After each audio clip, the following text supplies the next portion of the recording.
बदलते मौसम के चलते सूखी खांसी होना आम बात है। सर दर्द, खांसी, हाथ पैरों में दर्द रहना। लेकिन अगर ये ज़्यादा टाइम तक रहती है तो इससे आपको काफ़ी परेशानी हो सकती है। क्या आप भी लंबे समय से सूखी खांसी से परेशान हैं? तो हम आपको कुछ ऐसे टिप्स बताएंगे तो जो आपके घर में ही किचन में मौजूद है। तो हेलो फ्रेंड्स, अस्सलामु अलैकुम। मैं हूँ नाज़वर और मेरे चैनल कुक विद नाज़वर में आपका वेलकम है। तो देखिए फ्रेंड्स, सबसे पहले हमें लेना है लौंगे। ये लौंग हर घर में मौजूद होती हैं।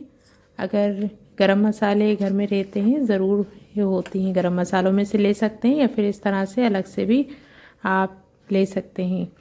तो ये लौंगे लेने के बाद हमें लेना है, इसमें से छांटना है फूल वाली लौंगे। तो हमें प्लेट में इसको ट्रांसफ़र कर ली हैं लौंगों को, और जिस लौंग में फूल है वो लौंग हमें छांट लेना है। आप जितनी चाहें उतनी रेमेडी इसमें बना सकते हैं, ये ज़्यादा ये कम। तो हम अभी 2-3 टाइम की ही बना रहे हैं रेमेडी। तो मेरी बच्ची को बहुत ज़्यादा खांसी चल रही थी। सर्दी का मौसम है, बदलते मौसम में अक्सर ये होता है कि ये खांसी चलने लग जाती है, नज़ला ज़ुकाम होने लगता है। और सूखी खांसी हो या गीली खांसी हो, इसमें दोनों में ये फ़ायदा करती है। तो देखिए इस तरह से हमें लेना है 7 लौंगे। और ये मेरी अम्मी मुझे बनाकर हमेशा खिलाती थी। सर्दी होती थी तो मेरा गला लग जाता था, खांसी रहती थी तो सूखी खांसी में फ़ायदा हो जाता था। बस ये हमने 2-3 बार ही खाते हैं और ये खाने के बाद हमारा गला सही हो जाता है, खांसी बंद हो जाती है। नहीं तो रात रात भर सो नहीं पाते, बच्चे हों या बड़े, बहुत ज़्यादा परेशानी का सामना करना पड़ता है। और अब हमें लेना है लौंगे। तो लौंगों को हमें गैस जला लेना है। जलाने के बाद इस पे रखना है लौंगे, और लौंगे रखने के बाद इसको हमें जलाना है, यानी कि रोस्ट करना है लौंगों को।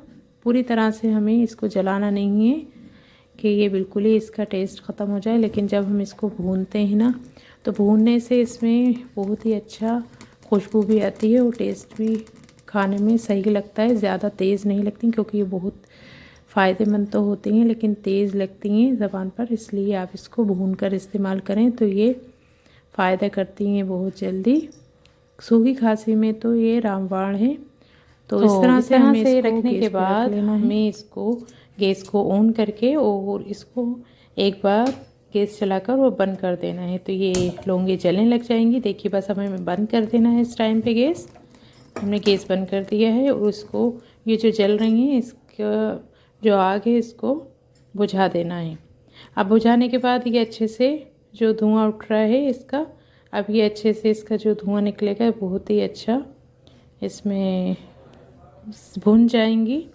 और दूसरा स्टेप ये है कि हमें तवा लेना है, तवे पे हमें इसको रख देना है। जो हमने लौंगी भूनी थी उनको तवे पे रख देना है। आप चाहें तो डारी की जो कच्ची लौंगी होती हैं उनको ही तवे पे रख दें और इनको भून लें। पूरी अच्छे से ये रोस्ट होना चाहिए।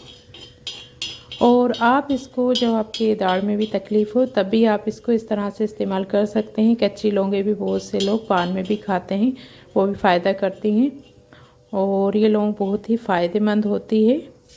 तो देखिए हमारी ये लौंगे भून चुकी हैं और अब हम इसको थोड़ा ठंडा कर लेंगे भूनने के बाद। तो ये थोड़ी ठंडी हो चुकी हैं और अब हम इसको खलबट्टे में डालकर कूट लेना है।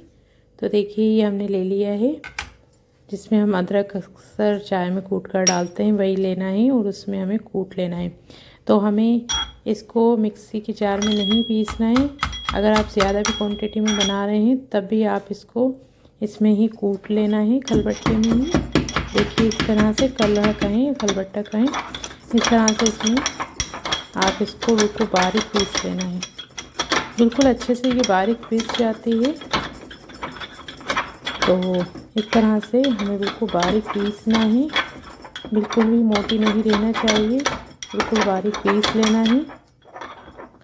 और अगर आप इसी तरीके की और भी रेमेडी देखना चाहते हैं तो आप ज़रूर कमेंट्स करके बताएं और इस रेमेडी को आप ज़रूर इस्तेमाल करें, इंशाल्लाह बहुत ज़्यादा ये काम आएगी। तो देखिए ये पीस चुकी है कितनी बारीक। अब हमें इसको ट्रांसफ़र कर लेना है कटोरी में। तो देखिए ये हमने ले ली है कटोरी, और जिस भी चीज़ में आप रखना चाहें उसमें हमें ट्रांसफ़र कर लेना है। पूरा जितना हमने पीसा है उसको इसमें ट्रांसफ़र कर लें अच्छे से। तो जब आप इसको बच्चों को दें तो आप इसको थोड़े से आधा चम्मच के करीब इसको सोते टाइम आप चटा दें या फिर खिला सकते हैं। और इसके बाद आपको पानी नहीं पीना है, सोते टाइम ही लेना है इसको। तो देखिए सारा हमने ये पेस्ट कटोरी में ट्रांसफ़र कर लिया है। और अब हमें लेना है शहद। तो जितनी हमारी ये लौंगे हैं पिसी हुई उतना ही हमें शहद लेना है। देखिए कितने अच्छे से पिस चुकी थी ये। और शहद लेने के बाद हमें इसको ढक्कन खोलकर इसमें शहद को शामिल करना है। और शहद लेना है हमें बिल्कुल देसी शहद ले लें या फिर आप डाबर वाला भी ले सकते हैं। तो देखिए इस तरह से शहद को इसमें डालना है, डालकर अच्छे से मिक्स कर लेना है। और इसमें कोई भी चीज़ इस्तेमाल नहीं करना है। और आप इसको बच्चों को हो या बड़ों को खांसी सूखी हो या गीली हो उसमें आप दे सकते हैं, और लेकिन ये सोते टाइम दें। इसके बाद आप बिल्कुल भी पानी ना पिएं। और अगर आपको पानी या दूध लेना है तो उससे पहले ही लेना है, खाने से पहले। देखिए इस तरह से इसको मिक्स करना है। अगर ये इतने ही शहद में मिक्स हो जाती हैं तो आप इस तरह से मिक्स कर लें, लेकिन अगर इसमें नहीं मिक्स होती तो ये थोड़ा सा शहद इसमें और शामिल करें।